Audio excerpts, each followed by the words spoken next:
ada satu gap yang terjadi antara generasi Z dengan generasi sebelumnya gitu ya. Kok kayaknya komunikasi sama Gen Z itu agak susah ya? Sering sekali kita lupa ketika kita berkomunikasi dengan seseorang, entah itu dari orang dewasa kepada anak-anak ataupun di antara kita, bahasa nonverbal itu memiliki pengaruh yang lebih kuat dibandingkan bahasa verbal untuk memahami maksud lawan berbicara. Jadi artinya baby boomers ini harus dituntut untuk bisa mengerti Gen Z. Dan saya selalu bercanda tuh dengan kawan-kawan dan juga murid saya. Ada dua kata yang sangat ditakuti laki-laki dari perempuan.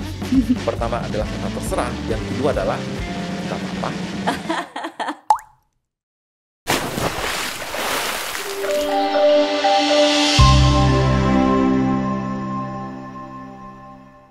Ni hao, 欢迎收看 VVIP. Selamat datang di VVIP. Episode kali ini sebetulnya berangkat dari obrolan saya dengan beberapa teman-teman saya dari generasi milenial juga, generasi X juga, dan bahkan ada baby boomers. Bahwa ada gap komunikasi ya antara mereka dengan yang namanya generasi Z. Saya sendiri juga punya pengalaman sebetulnya ketika saya memimpin sebuah tim yang mayoritasnya diisi oleh anak-anak Gen Z. Ada juga komunikasi yang tidak sampai ke mereka. Misalnya saya bisa mengkomunikasikan sesuatu ke sesama generasi milenial ataupun ke Gen X. Itu efektif, tapi ternyata tidak efektif di generasi Z. Saya yakin banyak di antara kita, terutama perusahaan, mengalami hal yang sama, kendala yang sama, dan nggak tahu caranya gimana mengatasi persoalan ini. Nah, hari ini episode VVIP kita akan membahas tentang neurobehavior. Ini adalah salah satu ilmu yang menurut saya kita patut coba dengarkan dan coba pelajari. Siapa tahu kita bisa menemukan solusi dengan memahami neurobehavior. Dan tamu VVIP kita hari ini terbang jauh-jauh dari Brunei Darussalam dan waktunya padat sekali. Dan hari ini VVIP punya kesempatan untuk bertemu langsung dengan Dr. Rizky Edmi Edison, seorang pakar neurobehavior. Halo Dr. Edmi, apa kabar? Halo Kasumi, alhamdulillah kabar baik. Terima kasih banyak ya sudah diundang ke sini. Terima kasih banyak dok. Saya tahu dokter kayaknya susah sekali kalau mau izin untuk kembali ke Indonesia gitu. Jadi dokter Edmi ini orang Indonesia sebetulnya ya? Yap. Jadi udah lama di Brunei? Mulainya dari tahun lalu. Tepat 1 tahun lalu, di Agustus 2023 lah saya mulai di sana. Oke, jadi kita manfaatkan waktu yang singkat ke Indonesia ini untuk ngobrol. Nanti saya tanya tentang Dr. Edmi itu sendiri, latar belakangnya seperti apa. Tapi saya langsung ke topik kita hari ini ya, Dr. Edmi. Ada satu gap yang terjadi antara generasi Z dengan generasi sebelumnya gitu ya. Kok kayaknya komunikasi sama Gen Z itu agak susah ya? Caranya gimana gitu sampai ya clueless lah begitu. Tapi kalau bicara neurobehavior itu benar gak sih bahwa kita bisa mempengaruhi perilaku seseorang dengan memahami cara pikirnya atau menguasai neurobehavior itu sendiri? Begini Kasumi, pertama, apa permasalahan yang dihadapi ketika kita menghadapi Gen Z? Permasalahan-permasalahan seperti itu sesungguhnya kan tidak hanya dialami ya di dunia industri. Bahkan saya sebagai seorang dosen pun, sebelum saya bertugas sebagai dosen di Brunei Darussalam, saya juga adalah dosen di Indonesia. Di Jakarta dulunya, sekarang home base saya di Kota Medan, tetapi juga bertugas di Brunei Darussalam. Ketika kita mengajar para mahasiswa yang sekarang ini sudah berumur 20 tahun, bahkan mungkin masih belasan tahun, dengan saya itu kan gapnya cukup jauh. Tidak hanya di dunia industri, tapi saya sebagai dosen ketika mengajar generasi-generasi di bawahnya pun yang beda generasi dengan kita pun harus memiliki pendekatan-pendekatan tersendiri. Dan permasalahan bagaimana cara kita berkomunikasi sejatinya berkaca dari neurobehavior, applied cognitive neuroscience atau apapun itu istilahnya, memang kita harus mengetahui sebetulnya bagaimana sih proses yang terjadi di dalam otak manusia. Kita memahami bagaimana fundamentalnya, dengan dasar pemahaman fundamental sains inilah kita nantinya bisa mengembangkan strategi untuk berkomunikasi dengan orang-orang yang berbeda generasi. Saya langsung lanjut aja ya. Langsung. Jadi begini, terkait masalah komunikasi, kita perlu memahami antara yang namanya berbahasa dan juga berkomunikasi. Yang namanya bahasa pun di otak manusia ada yang namanya pusat berbahasa. Bisa di sebelah kanan, bisa di sebelah kiri lah. Secara garis besar. Sekalian saya senang kita jelasin pakai whiteboard gitu ya. Karena agak sedikit teknis juga ya. Jadi begini, Kasumi, saya menggambarkan secara singkat. Otak manusia itu bisa kita lihat dari dua sisi secara sederhana. Dilihat dari arah depan dan juga dilihat dari arah samping. Untuk menggambar otak manusia, saya ingat betul tuh diajarkan oleh guru saya waktu saya sedang studi S3 di Jepang. Karena yang namanya bedah saraf itu kan setiap hari ya mempelajari otak dan juga lakukan operasi dan menjelaskan kepada keluarga pasien. Cara termudah untuk menggambarkan otak manusia itu berasal dari huruf Jepang, no artinya otak. Dan bahasa Jepang itu sedikit berbeda, mirip-mirip dengan bahasa Cina lah, Mandarin. Ada kanjinya, tapi ada katakana, ada hiragana. Untuk otak manusia itu gampangnya seperti ini saja. Nah, inilah otak manusia. Ini di sini adalah mata, di sini adalah hidung, di sini adalah telinga. Ya kira-kira seperti inilah, ini kepala manusia. Di dalamnya ada otak. Ini tampak dari samping. Lalu kita juga bisa melihat otak manusia. Sorry, saya gambar sederhana kecil di sini aja ya. Kalau dilihat dari arah depan, ada yang namanya otak sebelah kanan dan ada yang namanya otak sebelah kiri. Kira-kira seperti ini. Ada mata kanan, ada mata kiri, ada hidung, ada mulut. Kira-kira seperti inilah. Nah sekarang, yang namanya berkomunikasi, kita harus paham dulu terkait dengan dua belahan otak ini. Ada belahan otak sebelah kanan, ada belahan otak sebelah kiri. Make it short, yang namanya pusat berbahasa, bagi kita yang non-kidal, yang selalu menggunakan tangan kanan waktu bekerja, berdasarkan konsensus, berdasarkan hasil data penelitian, kita bisa mengetahui bahwa hampir semuanya, mereka-mereka yang non-kidal, pusat berbahasa ada di otak di sebelah kiri. Sedangkan mereka yang kidal, kira-kira 30% lah pusat bahasa ada di otak sebelah kanan. Yang menjadi pertanyaannya adalah, ketika kita berkomunikasi seperti ini, Kak Sumi, saya mendengar apa yang Kak Sumi ucap, dan Kak Sumi juga mendengar apa yang saya ucap. Tetapi ketika kita berkomunikasi, kita sudah tahu bahwa pusat bahasa ada di otak sebelah kiri. Pertanyaannya, otak sebelah kanan ngapain? Di sini kita perlu mengetahui bahwa yang namanya bahasa itu sesungguhnya ada dua.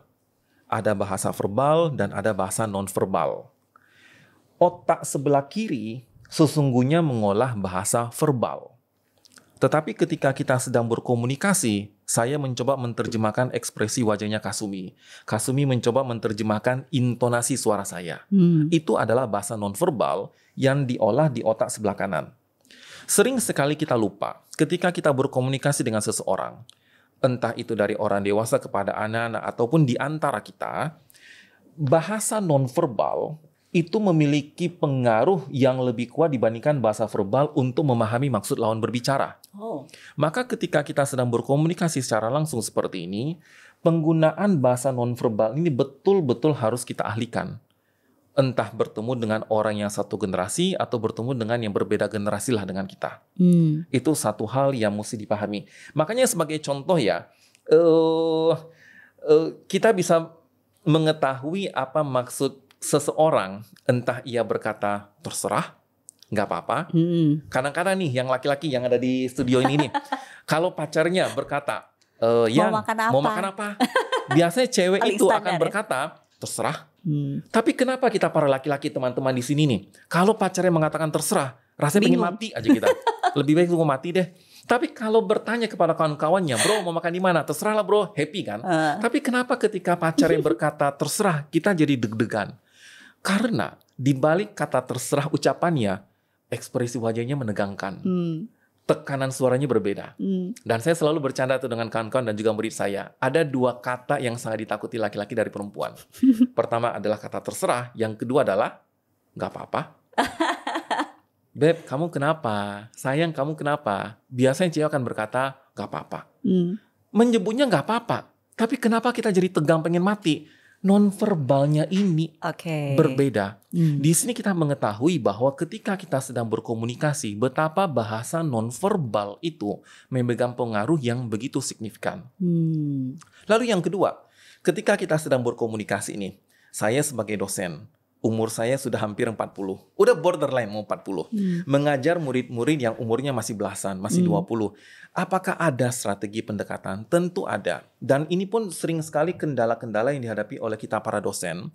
Kita mengajarkan kontennya bagus, tetapi sering sekali ilmunya itu nggak nyampe. Bukan perkara kontennya yang jelek, tapi sering sekali mengenai masalah bahasa. Bukan hanya masalah verbal non-verbal. Ini ini saya bikin gambar yang gede di sini ya, tapi penjelasan malah yang kecil. Lebih banyak di situ. Iya, nanti di zoom aja lah ya, panik-panik sini.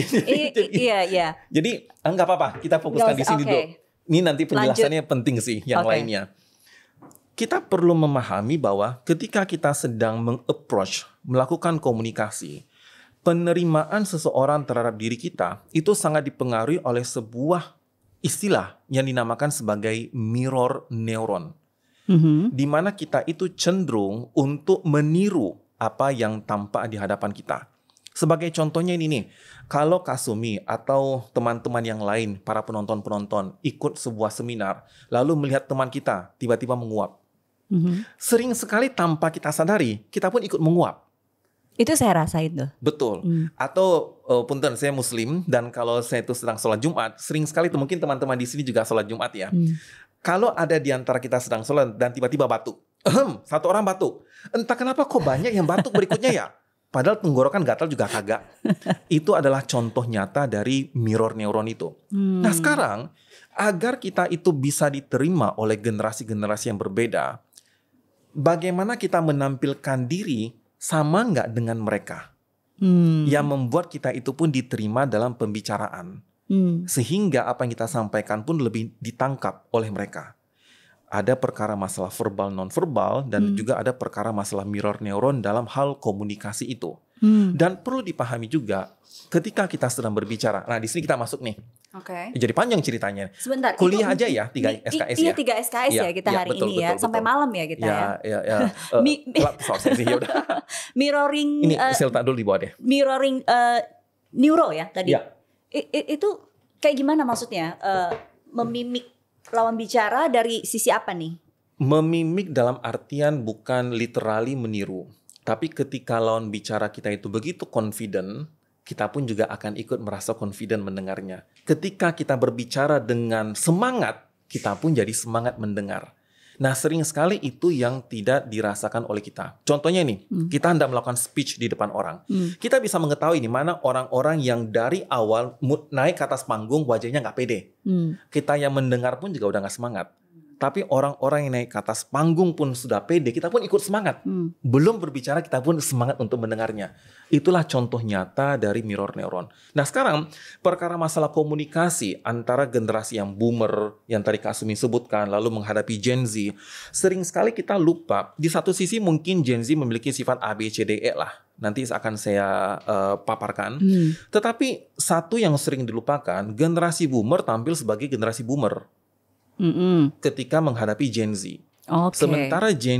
Sementara agar apa yang kita sampaikan itu masuk oleh pendengar, kita pun harus mampu menjadi diri mereka ketika menyampaikan pesan. Nah, itulah yang perlu ada sebuah pemahaman bagaimana proses yang terjadi di otak agar kita bisa menerapkannya dalam kehidupan sehari-hari. Jadi artinya baby boomers ini harus dituntut untuk bisa mengerti Gen Z? Setidaknya itu, mengerti Gen Z, tetapi lebih fundamental ya mengerti bagaimana sih sebetulnya otak manusia merespon terhadap stimulasi-stimulasi. Contoh gampangnya begini, Kasumi, ada contoh lain nih. Kenapa ya kita melihat generasi-generasi Gen Z, bukan hanya generasi Gen Z, tapi siapapun itu memiliki kecenderungan untuk melawan apa yang sudah di-guidance oleh generasi-generasi yang di atas, atau siapapun itu. Iya. Kita sudah mengajarkan jangan berbuat ini, jangan berbuat ini, jangan berbuat ini, kok makin dilawan. Ada satu konsep yang mesti kita pahami yang dinamakan sebagai reactance theory. Kasumi, pardon me, mungkin saya akan sedikit banyak teori, tapi biar saya berdiri sebagai seorang saintis di sini. Ada satu konsep yang dinamakan sebagai reactance theory, di mana manusia itu ketika diberikan sebuah aturan kepada mereka, yang dirasakan oleh mereka adalah kebebasan mereka tuh seolah-olah direnggut. Misalnya, Edmi, kamu jangan pakai baju hitam ya. Di saat yang bersamaan, si Edmi merasa, kok kebebasan gua pakai baju hitam dilarang ya? Edmi, jangan telat datang. Lu harus tiba pukul 7. kok gue merasa keinginan gue untuk tidur sampai 6:30 dilarang ya dengan aturan lu. Dalam kondisi seperti itu adalah hal yang lumrah bagi manusia untuk mencoba mengambil kembali kebebasan yang terenggut itu. Bagaimana caranya? Dengan melanggar aturan itu. Makanya perkara tadi yang sempat kita bahas mengenai masalah boomer kepada Gen Z. Bagaimana caranya agar apa yang disampaikan oleh generasi boomer itu mau dilaksanakan oleh Gen Z? Kalau dengan hanya instruksi, prinsipnya adalah it means you take their freedom. Maka cara yang dilakukan oleh mereka adalah untuk mengambil kembali kebebasan terenggut adalah dengan melawan. Nah, disinilah perlu ada strategi bagaimana agar kita bisa mengarahkan tanpa ia merasa kebebasannya itu terenggut. Nah, ini pun kan ada sebuah pendekatan lagi. Jadi memang betul, apakah benar kita sebagai generasi milenial kah atau generasi boomer kah ketika menghadapi generasi X ataupun generasi Gen Z perlu memahami bagaimana sebetulnya perilaku mereka? Betul. Memang begitulah adanya. Pertanyaannya, bagaimana cara memahaminya itu? Nah, disitulah selalu yang namanya neuroscientist memahami apa sebetulnya fundamental yang terjadi di otak manusia. Oke.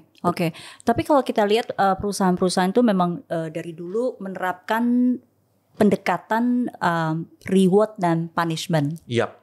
Itu sebetulnya pendekatan yang masih efektif tidak untuk Gen Z?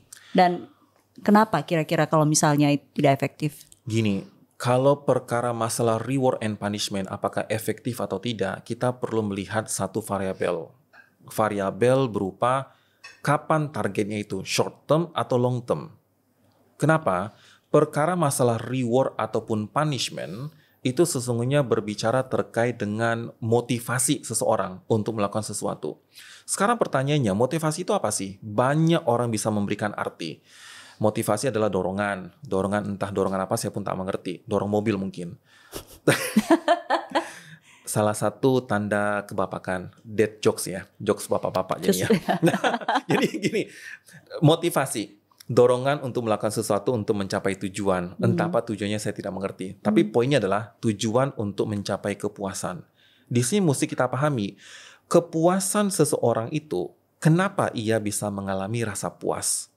Ada berbagai macam proses yang terjadi di otak manusia, tapi sederhananya ketika kita mendapatkan sesuatu yang kita inginkan, bagian dari otak kita, ya bisa disebut sebagai ventrotegmental area, whatever lah itu, di bagian tengahnya itu, keluarlah hormon dopamin yang diolah di otak depan, lalu di otak depan kita merasakan kepuasan, bla bla segala macam. Yang menariknya begini, Kasumi, kalau kita berdasarkan reward and punishment, yang namanya manusia itu selalu mencapai batas-batas kepuasan, batas-batas kebosanan. Misalnya nih, Kasumi meminta bantuan saya. Dok, tolong dong kerjakan tugas ini. Kalau dokter selesai melakukannya, nanti saya kasih deh 1 juta misalnya seperti itu. Saya bilang, oke, Kasumi, saya kerjakan. Kasumi berikan tugas kepada saya, lalu saya kerjakan dan Kasumi memberi saya uang 1 juta. Wah, saya senang dong dapat duit 1 juta, 10 lembar 100 ribu gitu lah, happy. Bisa beli apa ya? Nggak ngerti saya bisa beli apa sekarang ini. Ya pokoknya bisa beli sesuatu lah, beli sate kali ya. Nah, tugas pertama happy. Saya yakin teman-teman pun seperti itu. Lalu, di pekan kedua, Kasumi kembali memberikan tugas kepada saya. Dok, tolong dong lakukan tugas ini lagi gitu loh. Nanti saya kasih deh bonus 1 juta. Saya bilang, siap Kasumi, saya kerjakan. Saya kerjakan dengan baik, dapat duit 1 juta, healing kayak gitu. Tetapi di tugas ketiga, dok, tolong dong kerjakan lagi tugasnya 1 juta ya. Di sini problemnya, manusia itu mengalami adaptasi dan kebosanan. Kepuasannya itu tidak akan sama seperti pada yang pertama, yang kedua. Yang ketiga, ia terima uang 1 juta lagi dari Kasumi. Saya terima lagi 1 juta. Tapi kenapa ya? Kepuasan saya kok tidak seperti yang pertama dan kedua? Kalau kita kasih skala dari 1 sampai 10.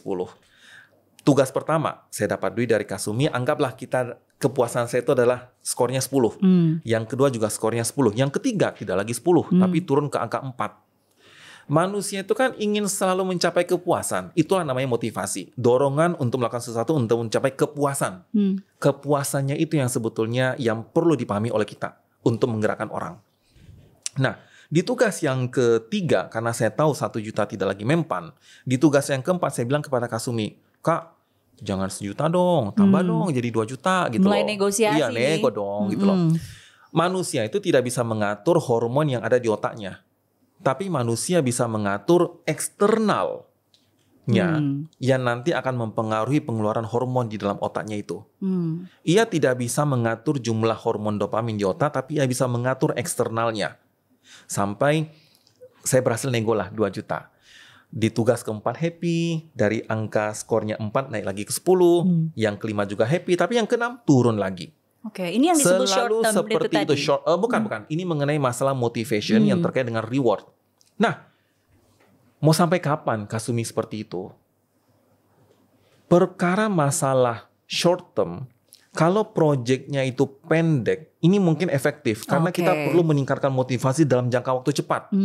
Tapi yang namanya dalam kehidupan organisasi kan tidak hanya proyek pendek. Kita hidup organisasi itu jangka panjang. Kalau dengan masalah reward kita coba gerakan orang, memang naik cepat, turun pun cepat. Untuk naikin kembali, resource-nya sangat banyak. Maka yang perlu kita pikirkan sekarang sebagai seorang leader di sebuah organisasi untuk menggerakkan yang namanya entah Gen Z, Gen X atau whoever it is, kita harus bertransformasi nih. Yang boomer-boomer yang jadi leader, tidak seorang leader transaksional dengan reward and punishment, tapi menjadi seorang leader yang transformatif. Transformational leadership lah yang diterapkan. Bedanya apa? Di antara berbagai macam perbedaan yang ada, ini kenapa saya bisa bicara tentang leadership, karena apa yang saya kembangkan itu pun juga tentang neurobehavior. Salah satunya adalah neuro leadership. Leadership berbasis pemahaman cara kerja otak dan perilaku manusia. Dan di antara berbagai macam leadership, kita nyebut ada transactional leadership berbasiskan reward and punishment. Yang kedua adalah transformational leadership. Kita menggerakkan orang bukan berdasarkan reward and punishment, tetapi berdasarkan sharing vision. Kita saling berbagi visi. Kita saling mengajak serta mereka. Mengajak serta bukan reward and punishment, tapi menjadikan mereka bagian dari kita dan membuat organisasi ini adalah bagian dari diri mereka. Tapi ada tantangannya, Kasumi. Menggerakkan manusia, motivasi berdasarkan transformatif seperti ini, walaupun tidak mengalami penurunan tajam, meningkatkannya itu lama. Makanya ini yang perlu kita lihat. Ada yang short term dan ada pula yang long term. Ketika kita dalam sebuah organisasi, pastilah ada proyek-proyek jangka pendek. Udahlah proyek jangka pendek, minggu depan harus selesai. Kita menerapkan transformasional. Proyeknya sudah deadline, orangnya belum termotivasi. Tapi yang namanya organisasi selalu punya tujuan jangka panjang. Disitulah kita menggerakkan mereka, motivasi kita maintain. Di situ kita berperan sebagai seorang transformatif. Kira-kira begitu. Jadi transformatif itu seperti apa ya? Jadi memposisikan diri mereka selevel dengan Gen Z tadi atau apa? Nah, spesifiknya. Dikatakan selevel itu tidak salah. Tapi perlu dipahami, seorang leader dengan seorang follower ketika berdiskus memang satu level. Tapi leader itu pun juga harus terkadang bersifat otoritatif. Bahwa saya lah leadernya. Nah, sering sekali dalam komunikasi dunia industri yang merasa leader itu selalu apapun gua leadernya. Hierarkinya kan. Hierarkinya selalu tampak. Padahal ketika menggerakkan orang, ada kalanya kita harus duduk sejajar. Ada kalanya dia harus nampak sifat otoritatifnya. Nah, art semacam itulah yang perlu dikuasai entah itu boomer atau siapapun posisi leader dalam sebuah organisasi. Jadi tidak satu rumus untuk semua case seperti itu ya? Tidak satu rumus. Oke. Dok, tadi saya tertarik balik lagi ke mirroring neuro tadi. Ada nggak sih contoh kasus yang sukses yang Dr. Edmi lihat yang berhasil menerapkan mirroring neuro ini? I'm so sorry. Saya akan mengasih contoh apa adanya biar dipahami ya. Di dunia Indonesia ini, kalau saya lihat kan kelihatan sekali masyarakat Indonesia itu sangat suka dengan politik walaupun bukan politisi. Itu sesuatu hal yang bagus. Sangat suka sepak bola walaupun bukan pemain bola. Ya kira-kira seperti itulah. Dan dewasa ini saya lihat ya kita masa pemilu, masa pilkada, bla bla bla segala macam. Saya bukan pendukung siapa-siapa dan saya tidak declare saya mendukung siapa. Tapi saya berdiri sebagai seorang saintis melihat apa sebetulnya yang tampak. Kita ambil contoh kasus 10 tahun lalu aja dah. Biar kita selamat gitu loh. Tahun 2014, ketika itu kita tahu calon presiden kita itu adalah ada Pak Jokowi dan juga ada Pak Prabowo. Lalu kita melihat saya tidak akan menilai bagaimana strategi politik. Saya hanya menilai dari posisi mirror neuron itu. Kalau kita perhatikan baik-baik, Pak Prabowo hebat tanpa elitis. Pak Jokowi juga tanpa hebat tanpa merakyat.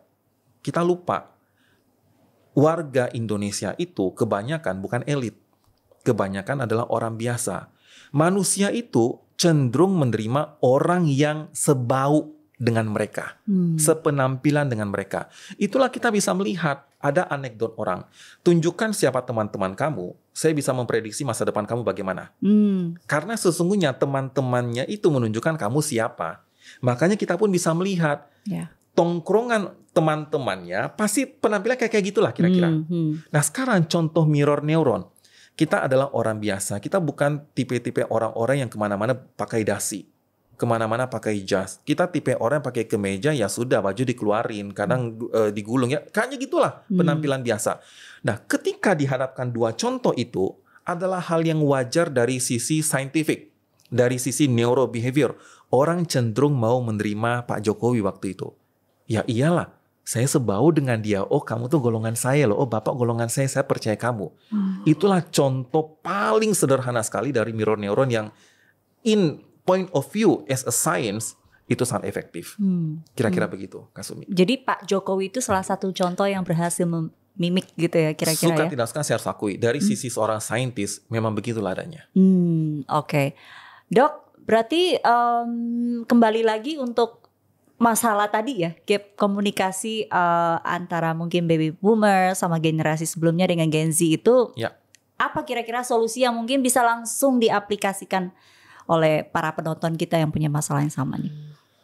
Yang paling bisa kita lakukan adalah memahami mereka dan kita pun mau menggunakan cara mereka. Kira-kira seperti itu. Ketika saya mengajar para murid saya yang umurnya 18 tahun, 19 tahun, kalau saya tampil sebagai generasi milenial matang kebangetan menjelang busuk sih kira-kira menjelang seperti itu, nggak akan nyampe. Nggak akan nyampe. Itu si murid akan menganggap kamu tuh bukan golongan saya, Dok.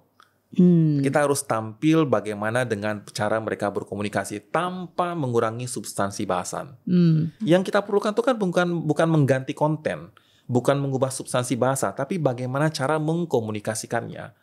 Mereka menggunakan bahasa lu gue, ya bukannya saya bermaksud lu gue kan bukan bahasa formal ya.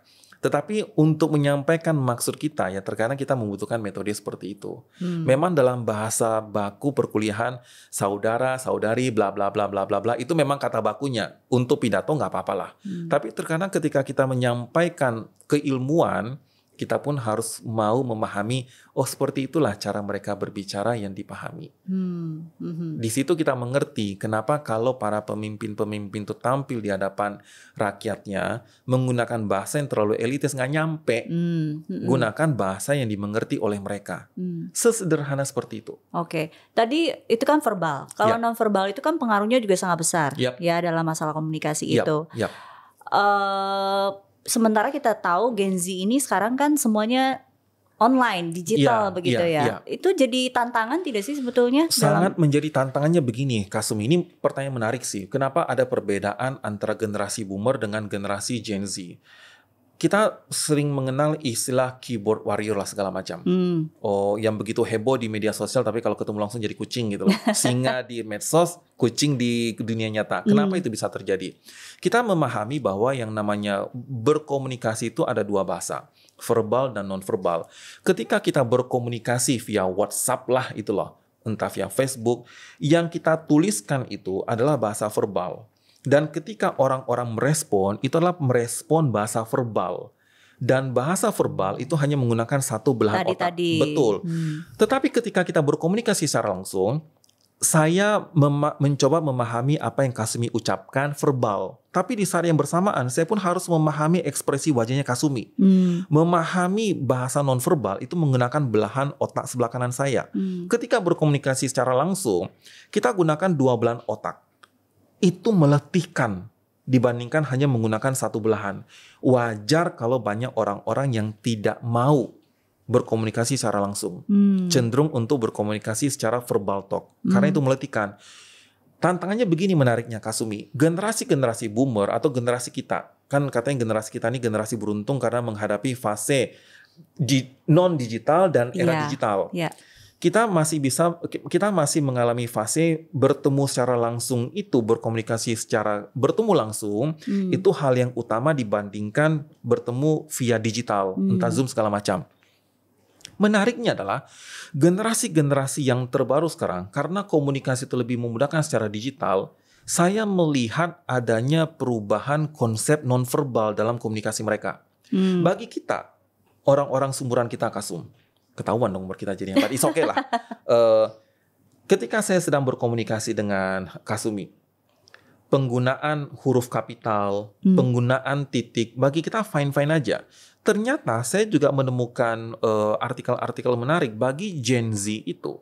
Ketika kita berkomunikasi dan orang yang berbicara itu menggunakan satu titik, itu artinya marah.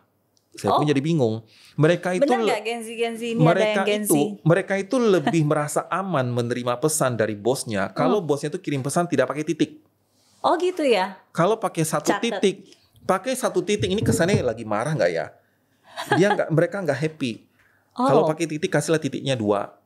Oh, oke. Ada semacam bahasa verbalnya itu berubah menjadi bahasa nonverbal. Kita boomer tidak terbiasa itu. Ya. Satu hal yang perlu dipahami, Kasumi, otak kita itu terbentuk dari bagaimana experience kita dalam menjalani hidup. Generasi kita, generasi boomer, experience-nya adalah komunikasi secara langsung. Generasi Gen Z, experience adalah komunikasi via WhatsApp. Yeah. Begitulah mereka terbentuk otak, sampai yang namanya digital verbal pun itu ada maksud non-verbalnya. Nah, disinilah ketika kita memberikan perintah bagaimana penggunaan kata di, me, tolong, terima kasih, kamu, segala macam itu ada artinya. Sering sekali kita itu tidak sadar dalam komunikasi via WhatsApp. Dan yang kedua, kalaupun kita berbicara secara langsung, entah kesan memerintah atau mengajak, itu artinya bisa berbeda.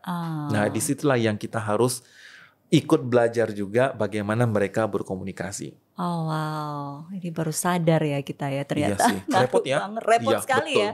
Ya belajarnya susah juga nih. Iya. Oke, Dok, saya agak overwhelmed. Ini udah berapa SKS ya?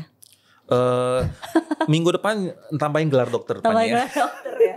Mau cerita sedikit dong tentang Dr. Edmi, karena mungkin banyak yang belum kenal juga. Tapi saya amazed dengan apa yang dijelaskan Dr. Edmi tadi. Wow, luar biasa. Dan saya yakin gak banyak loh orang Indonesia yang menguasai mengenai neurobehavior yang mungkin orang masih ya asing ya. Tapi sebetulnya penting sekali loh dalam masalah komunikasi kalau kita bisa menguasai neurobehavior. Cerita sedikit dulu, gimana ceritanya bisa jadi dokter bedah otak, terus kemudian mendalami neurobehavior dan sebagainya? Kalau cerita bisa 3 jam sih, tapi make it short lah. Pertama, apa boleh buat lah saya jadi kuliah di kedokteran, itu satu hal. Saya kuliahnya itu di Universitas Andalas, angkatan tahun 2003. Waktu itu saya ingat, Kasumi, saya tuh memilihnya IPS. Pengen di HI awalnya tuh, HI UI pilihan saya. Lalu, pengen kerja di Kemlu ya? Pengen jadi diplomat. Lalu milihnya tuh arsitek UI lah. Kayaknya keren lah, mirip-mirip bintang film zaman dulu, generasi kita. Namanya Nicholas Saputra. Jadi saya lihat pernah baca artikel, dia tuh jadi arsitek UI apa jadi HI, nggak ngerti lah. Tapi mikir-mikir keren juga ya. Cuman ya namanya doa orang tua lah. Bapak saya almarhum profesor di kimia, ibu saya juga profesor di kimia, pengen anaknya jadi dokter, jadi berdoalah jadi dokter gitu loh. Kejadian. Jadi kejadiannya keterima di kedokteran gitu loh. Ya sudahlah. Masuk di dunia kedokteran, ya sudahlah saya menjalani seperti itu. Di tahun 2003 saya masuk di kedokteran, tahun 2010 saya menjadi dokter lah. Dan waktu itu ketika saya sedang menjalani koas lah ya, pendidikan profesi setelah SCAT, banyak tuh kita masuk stase-stase. Kadang di stase forensik saya pengen jadi dokter forensik lah, kerja kayak detektif Conan gitu loh. Atau masuk di stase anak, pengen deh kayak di stase anak gitu loh, jadi dokter anak. Kadang masuk di stase psikiatri, pengen dong jadi dokter psikiatri. Tapi tiba-tiba ada dokter bedah saraf, kok kayaknya keren ya. Bedah, tapi ada bedah saraf. Kok keren sih, berat loh dok. Keren gitu loh. Saya baru sadar tentang otak manusia itu kan tentang perilaku, dan ini dibedah kayaknya keren deh. Cuman waktu itu Kak Sumi, Begitu saya menjadi dokter tahun 2010, dari tahun 2009 waktu saya sedang menjalani koas, ada kesempatan itu untuk melanjutkan pendidikan doktoral. Pendidikan doktoral, dan ternyata itu bisa dapat kesempatan di Jepang, di Departemen Bedah Saraf di Jichi Medical University. Jadi sudah menjalani proses lah selama 1 tahun untuk sebelum kuliah di tempat itu. Kuliah di situ dan saya menyadari, wah ternyata bedah saraf keren ya. Dan ini sedikit disclaimer ya Kak Sumi, saya bukan spesialis, but I'm a PhD. PhD in neurosurgery. Dan memang saya kuliah itu di Departemen Bedah Saraf. Dan inilah menariknya, ketika berada di Jepang, saya sampaikan kepada Profesor Watanabe. Itu pembimbing saya, Profesor Eijun Watanabe. Saya bilang, Prof, saya itu sudah jauh-jauh datang ke Jepang. Saya itu memang mahasiswa PhD, tapi tolong izinkan saya untuk bisa ikut kegiatan residensi. Tentu diizinkanlah oleh beliau dengan berbagai macam aturan-aturan yang begitu ketat.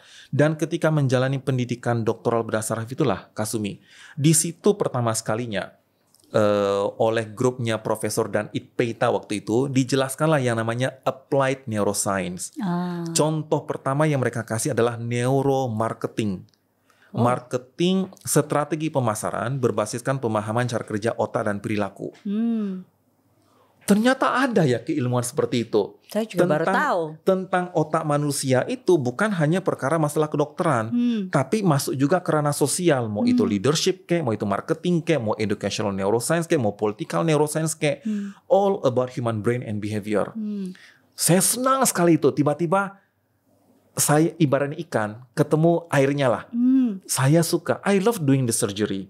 Tapi saya pun suka banget loh tentang applied neuroscience ini. Jadi tahun 2014 ketika saya selesai meraih gelar PhD, saya pulang lagi ke Indonesia.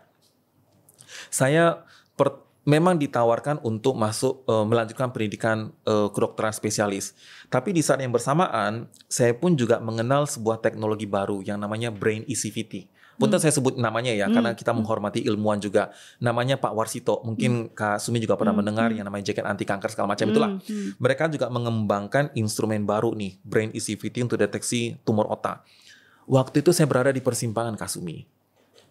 Saya akan lanjut untuk pendidikan spesialis kah atau mengembangkan hal yang baru? Saya mengalami dilema waktu itu.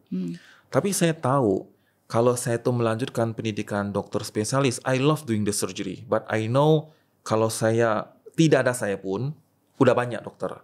Tapi untuk mengembangkan hal yang baru, applied neuroscience di Indonesia, neural engineering salah satunya, penggabungan antara engineering dengan otak, belum ada. Saya perlu melakukan sesuatu hal yang baru untuk diri saya sendiri juga. Akhirnya saya memutuskan, dan saya tahu passion saya itu, otak saya eksak, tapi hati saya itu sosial. Dan saya mengetahui adalah passion saya itu betul-betul di ranah sosial. Jadi waktu itu betul-betul memutuskan, udahlah tinggalkan dunia medis. Saya akan berkembang betul-betul di dunia applied science. Entah itu mau di bidang engineering kah, di bidang applied, entah itu marketing, whatever lah itu, saya terjun ke sini. Dan disitulah akhirnya saya mengembangkan yang namanya applied neuroscience itu. Bergabung di Citech Labs, lalu juga saya menjadi dosen di UHAMKA. Di Universitas Muhammadiyah Profesor Dr. Hamka di Jakarta. Dari tahun 2015 lah, mengembangkanlah yang namanya applied neuroscience di situ. 7 tahun itu mengembangkan neuroscience, lalu saya berpikir sudah 7 tahun saya perlu cari tantangan baru lah. Nah, makanya saya mencoba peruntungan di luar negeri, dan tetapi home base saya di Indonesia tetap bertahan. Saya tetap dosen di Indonesia, tetapi juga ikut membantulah di kampus yang lainnya. Home base saya sekarang itu di Universitas Prima Indonesia di Kota Medan. Tapi saya juga ikut membantu di University Brunei Darussalam di negara di samping kita. Begitu. Kepengen balik ke sini aja nggak? Ada hal yang ingin saya kembangkan, dan saya ingin mengembangkan diri. Saya menantang diri saya. Saya bisa taklukkan juga nggak negara sana, mengembangkan neuroscience-nya. Jika benar sudah berkembang, mungkin saya akan berpikir yang lain. Cuman ya memang sih untuk di Indonesia, Kasumi, tentu harapan itu ada. Saya betul-betul ingin mengembangkan lagi keilmuan itu, tapi nanti tunggu timingnya lah. Ada timingnya. Kayaknya habis ini ada yang nonton langsung diajak balik.